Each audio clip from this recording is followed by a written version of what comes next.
हमें अपनी daily life में हमेशा कुछ ना कुछ ऐसे सेंटेंसेस बोलने पड़ते हैं जो देखने में बहुत ही हार्ड रहते हैं, लेकिन एक बार कॉन्सेप्ट समझ में आ जाए तो बहुत ही आसान हो जाते हैं। इस तरह के सेंटेंसेस आप अपनी डेली लाइफ में यूज़ करते होंगे ना। मोबाइल चार्ज हो रहा है, चावल बन रहे हैं, उसे भेजा जा रहा था, मैदान साफ हो रहे थे, होमवर्क दिया जाता है, मुझे फ़ोन किया गया, मुझे फ़ोन किया गया है, मुझे बुलाया गया, चाय बन रहा है, चाय बनाया जा चुका है, चाय बनाया गया, चावल बांटे जा चुके होंगे, खिलौने खरीदा जाएगा, मिठाइयाँ बांटा गया था। ये सारे सेंटेंसेस एक ही तरह के हैं, लेकिन इसे बनाने का तरीका बिल्कुल ही अलग होता है। और सच कहूँ तो ये जो टॉपिक है ना, बहुत ही हार्ड है, लेकिन आज के ये टॉपिक मैं इतना आसान कर दूंगी कि आप लाइफ में कभी भी भूल नहीं पाओगे इसे, और आप खुद ही कमेंट करके जाओगे कि मैम आपने इतना बड़ा टॉपिक को इतनी ईजी वे में समझा दिया। बहुत ही आसानी तरीके से सिखाऊंगी और पूरी गारंटी है कि आज के बाद ये कॉन्सेप्ट आप कभी भूलोगे नहीं। तो चलिए बिना टाइम वेस्ट किए वीडियो को स्टार्ट करते हैं। छोटे से वीडियो में डिटेल इन्फॉर्मेशन आज मैं आपको देने वाली हूँ। 1 मिनट में आपको स्किप नहीं करना है, कॉन्सेंट्रेट के साथ आपको वीडियो को फुल वॉच करना है। देखिए, सबसे पहले इस तरह के सेंटेंसेस को बनाने का 1 बाय 1 आप स्ट्रक्चर देख लीजिए। देखिए, आपको हर चीज़ आपको क्लियर हो जाएगा। पहला है is am are plus verb की थर्ड फॉर्म। अब अक्सर हम न्यूज़पेपर या फिर बुक रीडिंग करते हैं तो कई बार ऐसे सेंटेंसेस देखने को मिलते हैं इंग्लिश वाले, जिसमें इज एम आर के बाद आपको डायरेक्टली वर्ब की थर्ड फॉर्म देखने को मिलती है। तो उसका जो हिंदी मीनिंग निकलता है वो हमारा हिंदी मीनिंग होता है ता है, ती है, ते हूँ। यानी कि आप सिंपल समझ लो कि ये प्रेजेंट इंडेफिनिट के होते हैं। ठीक है, प्रेजेंट के ये सिंपल वाले सेंटेंसेस बनाए जाते हैं। और सेकंड आपका स्ट्रक्चर है इज एम आर के साथ बीइंग प्लस वर्ब की थर्ड फॉर्म यूज होगी। तो जब भी आपको इज एम आर के बाद जस्ट आपको बीइंग देखने को मिलता है और उसके बाद वर्ब की थर्ड फॉर्म आपको देखने को मिलती है, तो तुरंत आपके माइंड में ये क्लिक हो जाना चाहिए कि इसके हिंदी मीनिंग निकलेंगे रहा है, रही है, रहे हो। यानी कि ये आपका कॉन्टिन्यू चलेगा। ये कॉन्टिन्यूस टेंस होता है, टेंस के कॉन्टिन्यूस टेंस होते हैं। ठीक है, ये कॉन्टिन्यूस टेंस होते हैं, प्रेजेंट कॉन्टिन्यूस टेंस। और जब भी आपको हैज़ हैव के बाद बिन प्लस वर्ब की थर्ड फॉर्म देखने को मिले कोई सेंटेंसेस में, हैज़ हैव जस्ट उसके बाद बिन और उसके बाद वर्ब की थर्ड फॉर्म, तो आपको समझ जाना है कि ये इसका हिंदी मीनिंग होगा चुका है, गया है, ली है, दी है। ये आपके प्रेजेंट के परफेक्ट वाले होते हैं। पहले मैं प्रेजेंट के आपको क्लियर कर देती हूँ। ठीक है, प्रेजेंट सिंपल के ये है, प्रेजेंट कॉन्टिन्यूस के ये, प्रेजेंट परफेक्ट के ये। तीनों स्ट्रक्चर कितने आसान है। इज एम आर वर्ब की third form, is am are being verb की third form, has have been verb की थर्ड फॉर्म। ये तो आपको क्लियर है कि इज किसके साथ लगता है, आर किसके साथ लगता है और एम किसके साथ लगता है। सेंटेंसेस देखिए आपको अभी के अभी बनाना सीख जाओगे। मुझे पढ़ाया जाता है, इसकी हिंदी आइडेंटिफिकेशन क्या है, ता है। तो हमारा हिंदी वाला सेंटेंस ता है होता है, तो इसके स्ट्रक्चर क्या है, इज एम आर वर्ब की थर्ड फॉर्म। तो मुझे के लिए क्या यूज़ करेंगे, आई। आई के साथ क्या लगता है, एम। उसके बाद वर्ब की थर्ड फॉर्म क्या आएगी, पढ़ाना, यानी कि टीच। टीच का थर्ड फॉर्म टॉट। बन गया sentence easily. I am taught, मुझे पढ़ाया जाता, आई एम टॉट।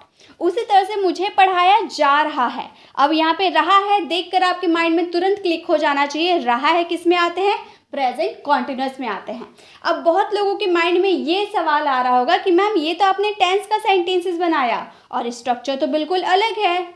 तो गाइस, ये टेंस की ही तरह है, लेकिन ये है पैसिव वॉइस। ये है पैसिव वॉइस। पैसिव वॉइस क्या होता है, जिनमें सब्जेक्ट का जिक्र नहीं किया रहता है।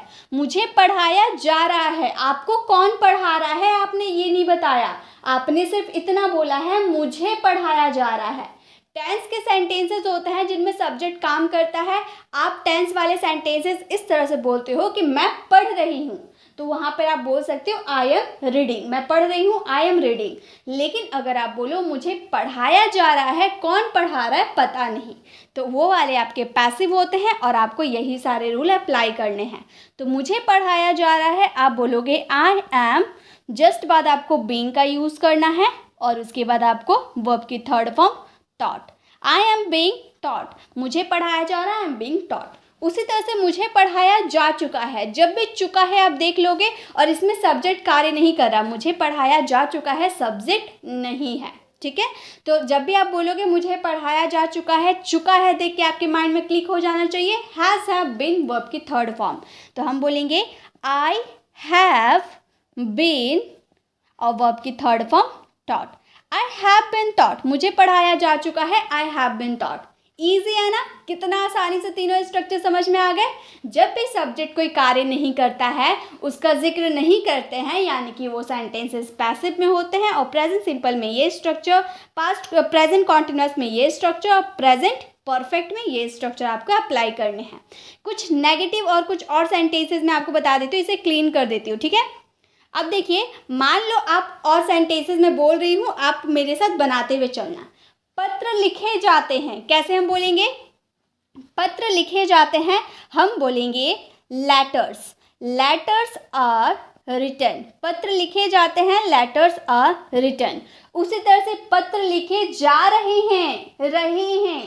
पत्र कौन लिख रहा है नहीं पता, सिर्फ इतना बोल रहे पत्र लिखे जा रहे हैं, तो हम क्या बोलेंगे? हम बोलेंगे letters are being written.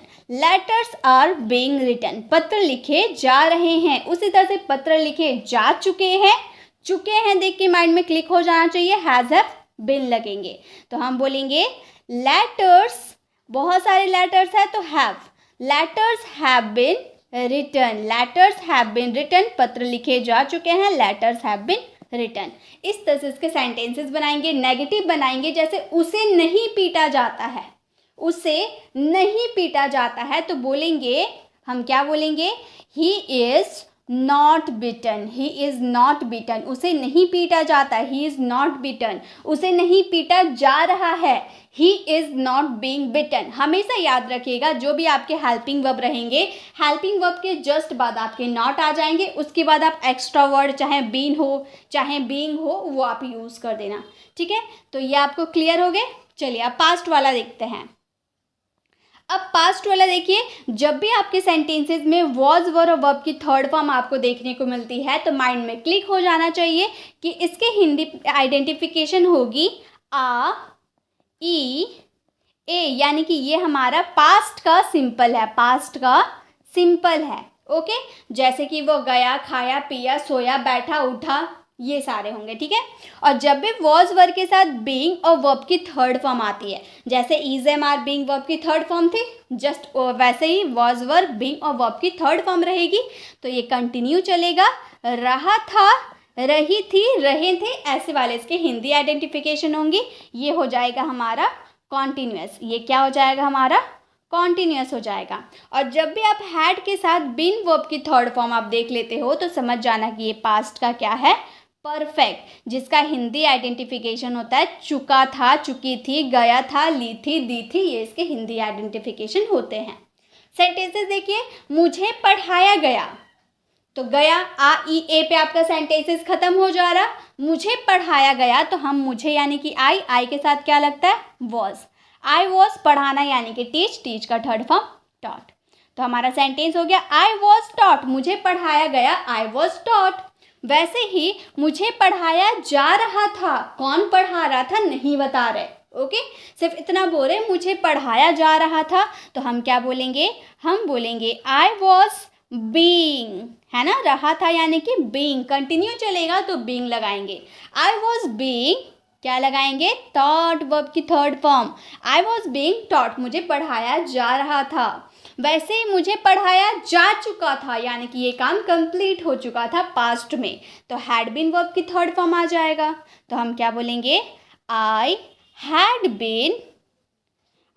Been taught, मुझे पढ़ाया जा चुका था, आई हैड बीन टॉट। वैसे ही अगर नेगेटिव आप बनाना चाहो, मुझे नहीं पढ़ाया गया, तो आप बोलना आई वॉज और यहाँ पे यूज़ कर देना not, I was not taught. वैसे ही मुझे नहीं पढ़ाया जा रहा था, मुझे नहीं पढ़ाया जा रहा था, तो बोलेंगे I was not being taught. वैसे ही मुझे नहीं पढ़ाया जा चुका था, तो बोलेंगे I had not been taught. ठीक है, इस तरह से इसके नेगेटिव बनाएंगे। और इंट्रोगेटिव के लिए आपको हेल्पिंग वर्ब को स्टार्टिंग में यूज़ कर देना है। वॉज आई टॉट, क्या मुझे पढ़ाया गया। ठीक है, इस तरह से आप नेगेटिव और interrogative sentences banana. I hope clear है। चलिए अब आगे देखते हैं। नेक्स्ट देखिए गाइस, आप लोगों के लिए प्रैक्टिस के लिए लास्ट में मैंने क्वेश्चन लिया है, वो क्वेश्चन आप लोगों को सॉल्व करने हैं और आप लोग सॉल्व कर लोगे तो आप लोगों को खुद पता चल पाएगा कि आपने कितना सीखा है इस वीडियो से। ओके, अब देखिए नेक्स्ट हम पहुंच गए हैं फ्यूचर में, विल बी वर्ब की थर्ड फॉर्म अगर आपको देखने को मिलता है तो माइंड में क्लिक हो जाना चाहिए, कॉन्टिन्यूस नहीं है ये। विल बी देखकर आप कॉन्टिन्यूस में चले गए ना, कॉन्टिन्यूस नहीं है ये हमारा सिंपल है, ये हमारा सिंपल है। पैसिव का कॉन्टिन्यूस अलग तरीके से बनाया जाता है। मैंने बीइंग के यूजेस आप लोगों को करवाया था, फ्राइडे की वीडियो में देखिएगा, वीडियो सेक्शन में आपको मिल जाएगा। मैंने बीइंग के कॉन्सेप्ट क्लियर करवाए थे, तो उसमें मैंने आपको बताया है कि फ्यूचर कॉन्टिन्यूस को पैसिव कैसे बनाया जाता है, आप उसमें आप देख सकते हो। फ्राइडे की वीडियो है बीइंग के यूजेस, उसमें मैंने बताया है, उसमें मैंने फ्यूचर कॉन्टिन्यूस के कैसे पैसिव बनते हैं वो भी मैंने उसमें बताया है, तो आप वो वीडियो को ज़रूर देख लीजिएगा। देखिए विल बी और वर्ब की थर्ड फॉर्म देखने को मिल जाता है, यानी कि समझ जाइएगा फ्यूचर का ये सिंपल है, जिसकी हिंदी आइडेंटिफिकेशन गा, गे और गी रहता है ना। और विल हैव के साथ बीन वर्ब की थर्ड फॉर्म देखने को मिलता है, तो आप समझ जाना कि इसकी हिंदी आइडेंटिफिकेशन चुका होगा, चुकी होगी, ली होगी, दी होगी, ऐसे वाले हिंदी आइडेंटिफिकेशन होंगे। ये हमारा फ्यूचर का परफेक्ट है, ठीक है। तो यही दो ठो इसमें है। जैसे कि मुझे पढ़ाया जाएगा, मुझे पढ़ाया जाएगा, हम बोलेंगे आई विल बी टॉट। आप बोलोगे मैम आई के साथ सेल नहीं लगा सकते, तो गाइस सेल का यूज़ अब मॉडल वर्ब के रूप में होता है, तो आप सेल का यूज़ नहीं करना, आई के साथ विल का यूज़ करना, आई विल बी टॉट। मुझे पढ़ाया जा चुका होगा, चुका होगा देख के माइंड में क्लिक हो जाना चाहिए, ये हमारा फ्यूचर का परफेक्ट है, जिसका सेंटेंस बनेगा विल हैव बीन वर्ब की थर्ड फॉर्म। तो हम बोलेंगे I will have been taught, I will have been taught.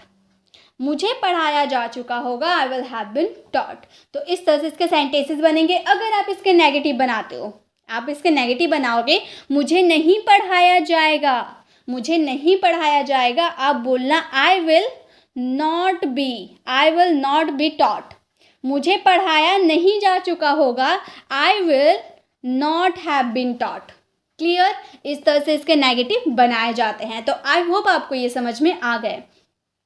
तो यही मेरा मेन पर्पस था कि आप लोगों को इजी तरीके से ये आपको क्लियर करवा दूँ। अब बात रहे, ये आपके इतने सारे सेंटेंसेस हैं, इसे भी हम ट्रांसलेट करेंगे। ओके, तो मैं इस साइड का ट्रांसलेशन मैं करूँगी और इधर आपको ट्रांसलेट करनी है, ठीक है। तो चलिए बना के देखते हैं। फर्स्ट हमारा है मोबाइल चार्ज हो रहा है, तो रहा है देख के हमारे माइंड में क्या क्लिक होना चाहिए, प्रेजेंट कॉन्टिन्यूअस, जिसमें is am are being verb की थर्ड फॉर्म थी। तो हम इसे बोल सकते हैं mobile is being, mobile is being charged, mobile is being charged. Mobile charge किया, मोबाइल चार्ज हो रहा है हम बोल सकते हैं, या फिर किया जा रहा है बोल सकते हैं मोबाइल इज बीइंग चार्ज्ड। या फिर आप इस तरह से भी इसे बोल सकते हो, हम अपनी स्पोकन इंग्लिश में इस तरह से भी यूज़ कर सकते हैं मोबाइल इज़ चार्जिंग, बट ये ग्रामर तरीके से सही नहीं है। अगर आप ग्रामर तरीके से सीखना चाहते हो, mobile is being charged use करना पैसिव वॉइस है, और अगर आप नॉर्मली यूज़ करना चाहते हो तो आप ये सेंटेंस यूज़ कर सकते हो मोबाइल इज़ चार्जिंग, ठीक है। चावल बन रहे हैं, चावल कौन बना रहा है नहीं पता, और सेंटेंसेस में रहा है, रही है, आ रहा, यानी कि ये हमारा कॉन्टिन्यूअस टेंस है। हम बोलेंगे rice is being, rice is being prepared, rice is being prepared, चाय बन रहे हैं, राइस इज बीइंग प्रिपेयर्ड। उसे भेजा जा रहा था देखकर, यानी कि पास्ट कॉन्टिन्यूअस। तो हम क्या बोलेंगे, हम बोलेंगे he was being, he was being sent, he was being sent, उसे भेजा जा रहा था, he was being sent। मैदान साफ हो रहे थे, कौन कर रहे थे नहीं पता है, यानी कि पैसिव वॉइस पास्ट कॉन्टिन्यूअस के। तो हम क्या बोलेंगे, मैदान साफ हो रहे थे, the field was being cleaned, the field was being cleaned मतलब मैदान साफ हो रहे थे। होमवर्क दिया जाता है, ती है, यानी कि प्रेजेंट सिंपल। होमवर्क दिया जाता है, हम बोलेंगे homework, homework is given, homework is given. Present indefinite था ना, इसलिए is am are plus verb की third form, homework is given. मुझे फ़ोन किया गया, मुझे फ़ोन किया गया, हम क्या बोलेंगे, हम बोलेंगे आई वॉज कॉल्ड। ये हमारा पास्ट सिंपल का सेंटेंस था, मुझे फ़ोन किया गया, I was called, was verb plus verb की थर्ड फॉर्म। मुझे फ़ोन किया गया है, लिया है, चुका है, ये सारे होते हैं प्रेजेंट परफेक्ट का, ठीक है। तो हम ये सेंटेंसेस को बोलेंगे I have been called, I have been called, मुझे फ़ोन किया गया है, आई हैव बीन कॉल्ड।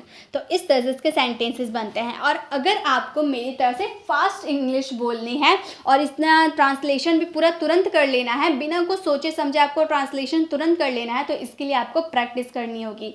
जितनी आप प्रैक्टिस करोगे, जितने तरह के सेंटेंसेज आप डे टू डे कॉन्वर्सेशन में बोलते हो, वो सारे सेंटेंसेज आप एक पेज में लिख लेना, देन उनका ट्रांसलेट करना पैसिव वॉइस के हिसाब से। उसके बाद देखना 100% आपको ये कॉन्सेप्ट क्लियर हो जाएगी। तो गाइस, आज की छोटी सी वीडियो आप लोगों को कैसे लगी कमेंट में ज़रूर बताइएगा। और ये स्लाइड आप लोगों के लिए होमवर्क है, इसे होमवर्क करके इसका आंसर कमेंट में ज़रूर दीजिएगा। इससे आपकी प्रैक्टिस हो जाएगी और मुझे भी पता चल पाएगा कि आपको ये कॉन्सेप्ट कितने बेटर तरीके से समझ में आया है। और गाइस, अगर आपको ये वीडियो अच्छी लगी तो लाइक कीजिएगा, अपने फ्रेंड सर्कल में ज़रूर शेयर कीजिएगा। अगर आप हमारे चैनल पर नए हैं और मेरे पढ़ाने का तरीका आपको पसंद आया तो सब्सक्राइब कर आने वाले बेल आइकन को ज़रूर प्रेस करें, ताकि रोज आने वाली वीडियोज़ की अपडेट आपको मिलती रहे। मिलते हैं नेक्स्ट ऐसे इन्फॉर्मेटिव वीडियोज़ के साथ, तब तक के लिए कीप लर्निंग।